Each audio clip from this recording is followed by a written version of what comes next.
Aux hommes de volonté. À propos de la prise de risque. Quand vous prenez des risques, prenez toujours soin d'approfondir d'abord votre connaissance des choses concernées. Il ne s'agit pas d'écouter plus ou moins méticuleusement la voix de la prudence, parce que cette voix n'est pas toujours réellement ce qu'elle prétend être, elle est bien plutôt, souvent, la voix de la peur qui se veut raisonnable, ou encore la voix de la paresse qui aime se prélasser seulement dans les eaux qu'elle connaît, et conserver ses routines nonchalantes.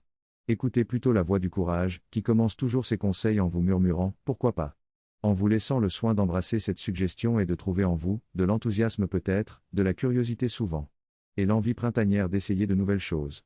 Puis, et c'est le plus important, faites de la place à votre raison et à votre intuition, ensemble. L'une travaillant au service de l'autre. Votre intuition voit toujours les possibilités générales et les possibilités fondamentales. Elle sait se projeter dans le futur et le distinguer de l'avenir. Votre futur est la résultante de ce que vous faites de la matière du présent. Tandis que votre avenir est ce que la vie fait des trajectoires de votre futur. Votre intuition voit beaucoup de choses. Et elle voit l'essentiel, des ponts d'intelligence et de persévérance entre les potentiels d'aujourd'hui et les réalisations de demain, entre les impossibles d'aujourd'hui et les acquis de demain.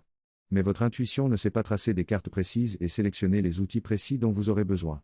Et si votre intuition voit clairement le flamboiement de la prochaine destination, elle ne devine du chemin qu'un tracé de lumière, sans autre relief et sans autre courbe. C'est là que vous avez besoin de votre raison, afin d'étudier tous les détails nécessaires et d'apprivoiser toutes les techniques nécessaires. Prendre des risques, c'est d'abord parvenir au bout de l'analyse. Des analyses. Découvrir ce point de transition où s'ouvre l'inconnu, l'incertain. Puis le franchir quand même, l'esprit fortifié de connaissances, le cœur respirant dans l'enthousiasme des visions du futur.